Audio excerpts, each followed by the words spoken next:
Trader के लिए market की ट्रेंड को जानना, समझना बहुत ही मायने रखता है।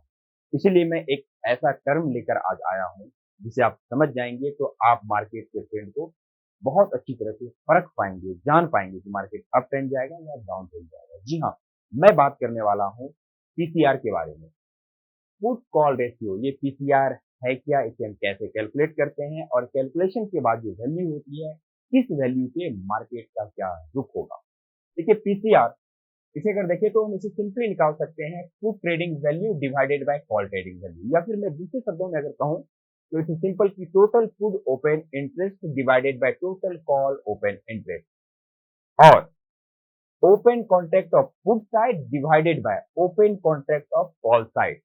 डिवाइड करने के बाद दैट मीन्स रेशियो, और रेशियो फाइनल जो आता है वो किसी ना किसी न्यूमेरिकल वैल्यू में ही होता है, as you all know very well.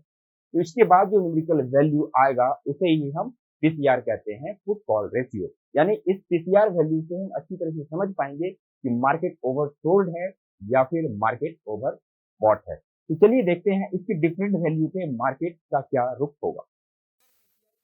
One है दैट मीन्स मार्केट न्यूट्रल है, न्यूट्रल मीन्स साइडवेज है, साइडवेज मीन्स मार्केट एक पर्टिकुलर रेंज में बाउंडेड है, इसी में अप डाउन करता जाएगा। लेकिन अगर पीसीआर की वैल्यू बढ़ रही है 1.1, 1.2, 1.3 अप टू आगे बढ़ता जा रहा है, दैट मीन्स वंस पीसीआर की वैल्यू इंक्रीज हो रही है, that means market up trend है, ये आपको समझना पड़ेगा।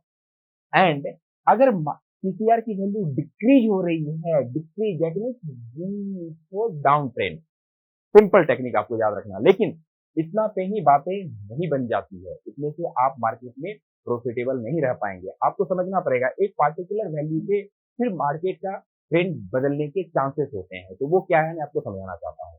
अगर मार्केट की वैल्यू 1.0 से लेके 1.5 तक जा रहा है, इट्स ओके, मार्केट बुलिश है, हम इसे परचेज कर सकते हैं। लेकिन अगर मार्केट की वैल्यू 1.5 से भी ज्यादा है, 1.6, 1.7, 1.8, तो आपको समझना पड़ेगा कि यहाँ पे मार्केट ओवरबॉट है। दैट मीन्स यहाँ से ट्रेंड रिवर्स होने के चांसेस हैं और एनी टाइम शॉर्ट सेल होना शुरू हो जाएगा। तो ये आपको दिमाग में रखना पड़ेगा। अगर आपने यहाँ पे ही आप इस 1.78 पे भी आप बुलिश मान के आप बाय करते जा रहे हो, तो और ट्रेंड अगर रिवर्स होगा तो आपको क्या होगा, प्रॉफिट की जगह पे नुकसान हो जाएगा। इन द सेम वे अगर हम डिक्रीजिंग वैल्यू की बात कर रहे हैं, यानी मार्केट जब डाउन ट्रेंड है, तो फिर क्या होगा? ऑब्वियसली अगर ये डाउन ट्रेंड है 1.0, 0.9, 0.8, 0.7 और 0.6, ऑब्वियसली मार्केट डाउन ट्रेंड है।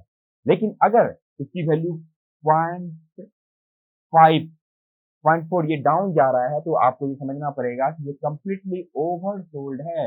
यानी यहाँ से ट्रेंड अप हो सकता है, रिवर्स हो सकता है, और यहाँ पे भी अगर आपने बियरिश मान के आपने शॉर्ट सेल कर दिया तो फिर क्या होगा, आपको प्रॉफिट होने की जगह नुकसान हो जाएगा। तो इसका भी आप ख्याल रखना। अगर 0.5 से ये डाउन आ रहा है, दैट मीन्स ओवरसोल्ड होगा और यहाँ से ट्रेंड रिवर्स हो जाएंगे। इसे मैं फिर से आपको समझाने का प्रयास कर रहा हूँ। अगर मान के चलो कि मैंने कहा कि अगर ये डिक्रीजिंग वैल्यू है, दैट मीन्स बेयरिश है, यानी शॉर्ट सेल हो सकता है। लेकिन अगर ये 0.7 पे है, तो 0.7 पीसीआर वैल्यू है, अक्सर देखा गया है कि जब पीसीआर वैल्यू 0.7 होता है तो ट्रेंड रिवर्स हो जाता है। यानी अगर आप शॉर्ट सेल कर रहे हो और मार्केट अप चला जाएगा, अगेन नुकसान हो जाएगा। इन द सेम वे मैंने कहा यहाँ पे अगर आपका पीसीआर वैल्यू बढ़ रहा है, that means market up trend है, यानी हम यहाँ पे बाय कर सकते हैं। लेकिन एक ऐसा भी पॉइंट है जहां आपको ख्याल रखना पड़ेगा। मैं इसका बात कर रहा हूँ 1.8, यानी अगर मार्केट 1.6 से 1.8 पे है तो मैंने कहा था ये अप ट्रेंड है, राइट। लेकिन अगर 1.6 टू 1.8 के बीच में नियर अबाउट 1.7 पे है, मैं अगेन कहूंगा just be relax and watch. आपको अभी मार्केट में ट्रेडिंग करने की जरूरत नहीं है, आप रिलैक्स होकर इसको परखने का प्रयास कीजिए, क्योंकि यहाँ पे 1.7 पे जो आप समझ रहे हैं कि मार्केट अप ट्रेंड जाएगा, लेकिन यहाँ पे ट्रेंड रिवर्स हो सकता है। इसलिए मैं कहता हूँ 1.7 पे अवॉइड कीजिए लॉन्ग ट्रेडिंग को। तो आई होप कि इन चीजों को आप समझ पा रहे होंगे, पीसीआर वैल्यू है क्या, इसके किस वैल्यू पे मार्केट का ट्रेंड कैसा होगा। जब इन चीजों को आप समझ जाएंगे तो फिर आप अकॉर्डिंग टू ट्रेंड आप ट्रेड कर पाएंगे।